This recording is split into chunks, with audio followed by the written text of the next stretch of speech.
राधे जय श्री कृष्ण। आशा करती हूँ आप सब स्वस्थ होंगे, अच्छे से होंगे। तो अब हम सुनेंगे कार्तिक मास महात्म्य का छठा अध्याय, कार्तिक स्नान की विधि, तिथि एवं पूजा का ज्ञान। नारद जी बोले, 2 घड़ी रात रह जाए तब ब्रह्म मुहूर्त में उठकर के तिल, कुशा, अक्षत, फूल, धूप, दीप, चंदन आदि लेकर के पवित्र होकर के किसी नदी, तालाब, कुआं आदि जलाशय पर जाकर स्नान करे। मनुष्य की बनाई हुई नहर आदि में स्नान करने से जो फल प्राप्त होता है उससे 10 गुना अधिक फल झरने से 10 गुना अधिक फल गंगा आदि नदियों में प्राप्त होता है और इससे भी 10 गुना अधिक फल संगम में स्नान करने से मिलता है तथा तीर्थ में स्नान करने का फल दुगुना होता है। विष्णु भगवान का स्मरण करके स्नान का संकल्प करे और तीर्थ एवं देवता आदि को क्रम से मंत्र बोल करके अर्घ्य आदि देवे। अर्घ का मंत्र यह है: नमः कमलनाभाय नमस्ते जलशायिने नमस्तेस्तु ऋषिकेश ग्रहणार्घ्य नमोस्तुते। कमलनाभ भगवान को नमस्कार है, जलशाही भगवान को मेरा नमस्कार है। हे ऋषिकेश, तुम इस मेरे अर्घ को ग्रहण करिए, आपको मेरा नमस्कार है। वैकुंठ में, प्रयाग में और बद्रिकाश्रम में जाकर के भगवान के 3 पद स्थापित किए हैं। इस प्रकार मुनि, वेद और यज्ञों सहित विष्णु ने जहाँ पद स्थापित किए वहाँ के सब देवता हमारी रक्षा करें। हे जनार्दन, हे देवेश, हे दामोदर, आपको नमस्कार कर मैं इस जल में प्रवेश करता हूँ। हे दामोदर, आपके अनुग्रह से मेरे सब पाप दूर हों। पुनः मंत्र बोल करके अर्घ दें। नित्य नैमित्तिके कृष्ण कार्तिक पापनाशने ग्रहणार्घ्य मया दत्तम दानवेंद्र निषूदन। हे हरि, कार्तिक मास में व्रत धारण करके जो विधि पूर्वक मैं स्नान करूँ सो मेरे अर्घ को आप राधा सहित अंगीकार करिए। हे राक्षस पतियों के नाश करने वाले श्री कृष्ण, कार्तिक मास में दिए गए मेरे इस अर्घ को ग्रहण कीजिए। व्रत करने वाला पुरुष गंगा, विष्णु, सूर्य तथा शिव आदि का पूजन स्मरण कर जल में घुसे और नाभि पर्यंत जल में घुस करके विधि पूर्वक स्नान करे। गृहस्थी तिल और आंवले का चूर्ण मलकर स्नान करे तथा विधवा स्त्री और सन्यासी तुलसी की जड़ की मिट्टी लगाकर स्नान करे। परंतु सप्तमी, अमावस्या, द्वितीया, नवमी, दशमी और त्रयोदशी इन तिथियों में आंवला और तिल लगाकर स्नान न करें। प्रथम शरीर के मैल को साफ करें, फिर वेद मंत्र द्वारा स्नान करें। स्त्री और शूद्रों को पुराण के मंत्रों से स्नान करना कहा है, वेद मंत्रों से नहीं। स्नान मंत्र: त्रिगाभूदेव कार्यार्थम यह पुरा भक्त भावना स विष्णु सर्व पापघ्न पुनातु कृपयात्र माम।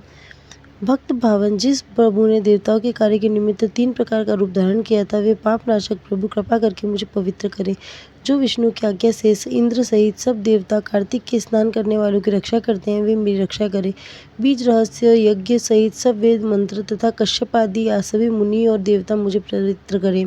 गंगा आदि नदी, तीर्थ और सप्त सागर के साथ नदी एवं तालाब मुझे पवित्र करें। अदिति आदि पवित्र पतिव्रता, यक्ष, सिद्ध, सर्प, त्रिलोकी की औषधि और पर्वत मुझे कल्याणकारी हो। व्रती मनुष्य इस प्रकार स्नान करके हाथ में पवित्री धारण कर देव और ऋषि और पितरों इन सबका तर्पण करे। कार्तिक के महीने में पितृ तर्पण करते समय जितने तिल तर्पण में होते हैं उतने ही वर्ष पितृ स्वर्ग में वास करते हैं।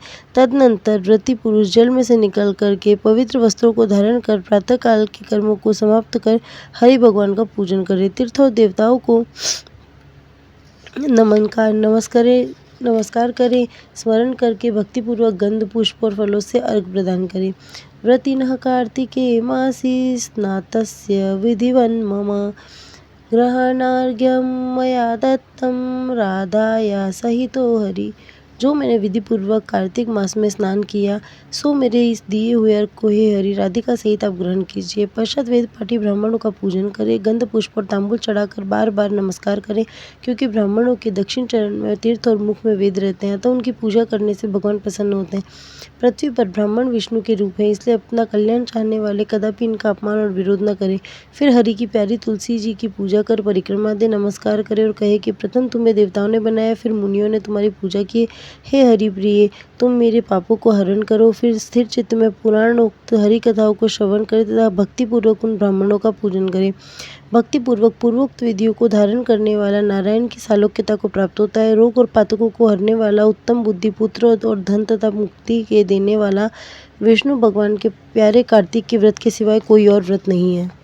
लक्ष्मी गणेश जी की कहानी। एक ब्राह्मण ब्राह्मणी थे। ब्राह्मणी गणेश जी लक्ष्मी जी की पूजा करती थी, परंतु ब्राह्मण ब्राह्मणी में बहुत क्लेश होता रहता था। एक दिन गणेश लक्ष्मी जी ने कहा कि यहाँ तो बहुत लड़ाई होती है, चलो कहीं और चले। ऐसा कहकर वह एक दूसरे घर के अंदर गए तो वहाँ जेठ जेठानी में आपस में लड़ाई हो रही थी। वह तीसरी जगह गए, वहाँ सास बहू में लड़ाई हो रही थी। तब जिस घर भी जाते उसी घर में लड़ाई हो रही थी। कहीं भोजन पानी की व्यवस्था नहीं दिखी। गणेश जी बोले कि लक्ष्मी जी चलो इससे तो ब्राह्मणी के घर चले, कम से कम वहाँ भोजन पानी तो मिलता था। ब्राह्मणी के घर जाकर के द्वार खटखटाया और बोले, ब्राह्मणी दरवाज़ा खोल। ब्राह्मणी बोली, मैं नहीं खोलती, पहले तो तुम चले गए थे, अब क्यों आए हो? वे बोले, नहीं ब्राह्मणी अब नहीं जाएंगे। ब्राह्मणी बोली, मैं ऐसा नहीं मानती, पहले त्रिवाचा भरो तब किवाड़ खोलूंगी। तब गणेश लक्ष्मी जी ने त्रिवाचा भर दी, तब ब्राह्मण ने दरवाजा खोल दिया। गणेश लक्ष्मी जी घर में ही विराजमान हो गए थे। ब्राह्मण के दुख दरिद्र मिट गए। हे लक्ष्मी गणेश जी महाराज, जैसे आपने ब्राह्मणी पर कृपा करी वैसी सब किसी पर करना। नगर बसेरे की कहानी। एक जाट को एक भाट को, बहन घर भैया ससुर घर जमाई। जाट बोला, घर चल भैया नगर बसेरो कर ले। भाट बोला कि अरे भैया तू ही कर ले, तू तो बहन घर भैया है, मैं तो ससुर घर जमाई हूँ, मेरे तो वैसे ही आनंद मंगल है। जाट ने नगर बसेरा करा और बहन के घर गए। वहाँ तुलसी जी को ब्याह हो रहा था तो वहाँ पे उसको 56 भोग मिले, 3600 व्यंजन पाए। भाट अपनी ससुराल पहुंचा तो देखा ससुर के महल तिवारी में आग लग रही है, सब लोग आग बुझा रहे हैं, वो भी बुझाने में लग गया। सो बांके की दाढ़ी मूछ जल गई और वे अपनी जगह से काला पीला होकर के वहाँ से विदा होकर के आगे चल दिया। रास्ते में वो दोनों फिर मिले और आपस में बोले कि कहो भैया कैसी गुजरी? तो भाट बोला, ओ भैया हमारी ससुराल में तो आग लग रही थी, हमने तो आग बुझाई और हमारी दाढ़ी मूछ जल गई। जाट बोला कि मेरी बहन के घर तो तुलसा जी का विवाह हो रहा था, मैंने तो 56 भोग 3600 व्यंजन खाए। तो भैया मैंने तेरे से पहले ही कही थी कि नगर बसेरा कर ले। चल उसके बाद नगर बसेरा जो करे, मलमल धोवे पाँव, ताती सीरी तापसी, मान देगी मामसी, देंगे कृष्ण मुरार।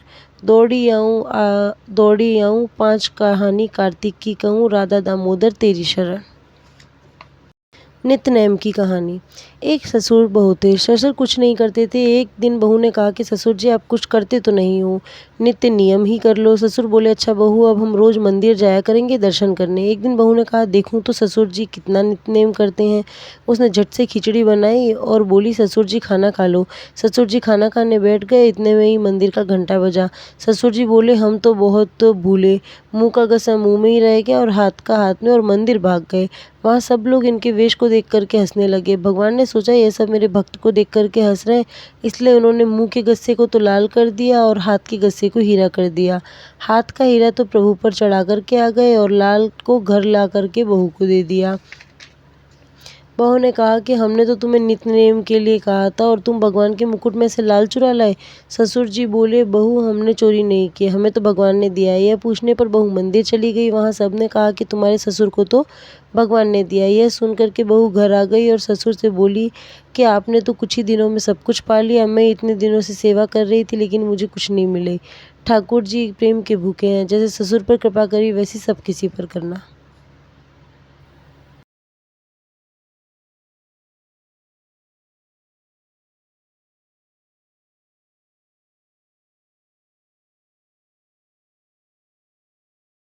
तुलसा जी की कहानी। एक बुढ़िया माई थी, वह तुलसा जी की पूजा करती और कहती, तुलसा माता तू सुखदाता, श्री कृष्ण की प्यारी, विरला सींचू तेरो, तू कर निस्तारो मेरो। मूंग भात का खाना दीजो, पीताम्बर की साड़ी दीजो, श्री कृष्ण को कंधा दीजो, केसरिया घाट दीजो, बैकुंठ का वास दीजो, हरी हरी कहती ले जाइयो। अब तुलसा जी सूखती जाए। जब कृष्ण भगवान आए तो पूछा, तुलसा जी तुम तो हरी भरी होने की जगह सूख क्यों रही हो? तुम्हारी तो आजकल बड़ी आगवानी हो रही है, पूजा हो रही है। तुलसा जी ने अपने सूखने का कारण बताते हुए कहा कि एक बुढ़िया माई है, सबकी अभिलाषा बता दी उन्होंने। आगे बोली, भगवान मैं सब कुछ तो दे दूँ उसे, किंतु तुम्हारा कांधा कहाँ से दूंगी? श्री कृष्ण बोले कि बस इतनी सी बात है, जब बुढ़िया माई मरे तो घंटा झालर शंख बजा देना, मैं अपने आप चला आऊँगा। कार्तिक पूरा हुआ, बुढ़िया माई ने मरण संजोया। अब तो वह बुढ़िया माई बड़े बड़े योद्धाओं से भी न उठे। तुलसा जी को यह मालूम पड़ा तो झट उन्होंने घंटा झालर शंख बजा दिया। श्री कृष्ण भगवान 12 वर्ष के बालक का रूप धारण करके वहाँ आए और पूछने लगे कि भैया यहाँ भीड़ क्यों लगी है? तब एक आदमी बोला कि एक बुढ़िया माई मर गई है, किसी से भी उठ नहीं रही है। भगवान बोले कि लाओ मैं भी उठा करके देखूं। तो कुछ आदमी बोले कि लो इतने बड़े बड़े योद्धाओं से नहीं उठ रही है, तू जरा सा बालक इसे कैसे उठा करके देखेगा? फिर भी वो एक तरफ हट गए और जैसे ही भगवान ने हाथ लगाया, बुढ़िया महारानी हरी हरी कहती हुई उठ खड़ी हुई। पीपल पतवारी की कथा। एक समय एक गुजरी थी। उसने अपनी बहू को एक दिन दूध दही बेचने को कहा और वह बेचने गई तो रास्ते में औरतें पीपल पतवारी सींचती हुई दिखी। इस पर उसने उन औरतों से पूछा कि ये क्या कर रही हो। औरतों ने कहा कि हम पीपल पतवारी सींच रही हैं, इससे घर में धन धान्य बढ़ता है और खोया पत्ती भी मिल जाता है।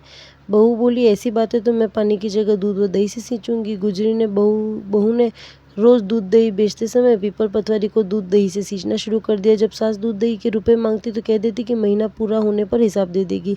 इसके बाद जब कार्तिक का महीना पूरा हो गया तो वह पीपल पतवारी के चरणों में पड़ गई और बोली कि इस पर पीतल पतवारी माँ ने पूछा कि क्या बात है, तो उसने कहा कि आज सास दूध दही का हिसाब मांगेगी। पीपल पतवारी बोली, मेरे पास तो रुपए हैं नहीं, यह पत्थर और पान के टुकड़े हैं, जिसे ले जा। बहू वही साथ ले गई और उसे एक अलमारी में रख दिया। इसके बाद वो डर के मारे चादर ओढ़ करके सो गई। कुछ देर में सास बहू की दूध दही के रुपए ला ऐसे बोली। बहू बोली, मैं जो लाई हूँ अलमारी में रख दिया है। सास ने अलमारी खोल करके देखा तो उसमें हीरे मोती जगजगा रहे थे, धन का भी ढेर लगा था। सास ने बहू को आवाज़ लगाई कि बहू, इतना धन कहाँ से लाई है। बहू ने आकर देखा तो सच में घर में धन के भंडारे भरे थे। इस पर बहू ने सास को सारी बात बता दी। सास ने कहा कि अब मैं भी कार्तिक मास में पीपल पतवारी को सींचूंगी। इसके बाद जब कार्तिक मास आया तो सास दूध दही बेचने लगी। वह दूध दही बेचने के बाद खाली हांडी में पानी डाल करके उसने पीपल पतवारी में पानी डाल देती। पूर्णिमा के दिन उसने अपनी बहू से कहा कि वो उससे दूध दही के रुपए मांगे। जब बहू ने दूध दही के रुपए मांगे तो वह पीपल पतवारी के चरण पकड़ कर कहने लगी कि मुझसे बहू रुपए मांग रही है। इस पर पीपल पतवारी ने उसे पत्थर और पान के टुकड़े दे दिए, जिसे सास ने लाकर अलमारी में रख दिए। इसके बाद जब बहू ने अलमारी खोल के देखी तो उसमें कीड़े मकोड़े मिले। इस पर सब कोई कहने लगे कि बहू तो सत की भूखी थी, लेकिन सास ने धन की भूखी होकर के पीपल पतवारी को सींचा, इसलिए उसे फल नहीं मिला। कथा के अंत में कहा जाता है कि पतवारी माता ने जैसी बहू को फल दिया वैसा सबको देना, जैसा सास को दिया वैसा किसी को भी मत देना। राधा दामोदर की कहानी। एक बुढ़िया माई थी। वह कार्तिक नहाती और एक डला पकोड़ा बना करके ले गई। एक गोता लेती जाती और एक पकोड़ा खाती जाती। इस प्रकार नहाते नहाते वह नीली पड़ गई और खाते खाते उनका पेट घड़े के समान बहुत बड़ा हो गया।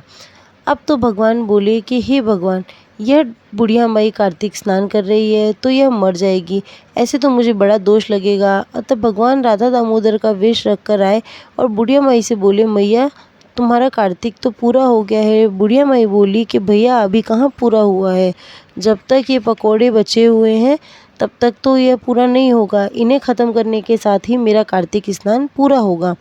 वे बोली कि बुढ़िया माई तू आंखें बंद तो कर।